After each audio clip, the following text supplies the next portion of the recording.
কি রান্না করে আয় কি বলতো আজকে করবো মাংস বন্ধ হয়ে যাচ্ছে দেখ অল্প করে মাংস নিয়ে এসছে পরকে নিয়ে এসছে বাজার থেকে গিয়ে মানে আমার ছিল সেটাই হচ্ছে করবো কাঠি নুন নিয়ে করবো মশলাটা কষিয়েও নিয়েছি এবার মশলার মধ্যে মাংসগুলো বড় একটু দিয়ে দেবো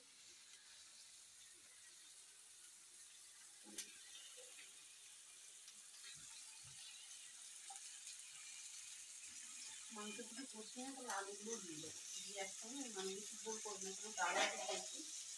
আর কালকে এমনি বাড়িতে একটা অবস্থা ঘটে গেছে যার জন্য খাওয়া দাওয়া সেরকম হয়নি কারণ আমার শাশুড়ি বড়টা মারা গেছে সেখানে সব যাওয়া হয়েছিল তাই জন্য খাওয়া দাওয়া তো একদম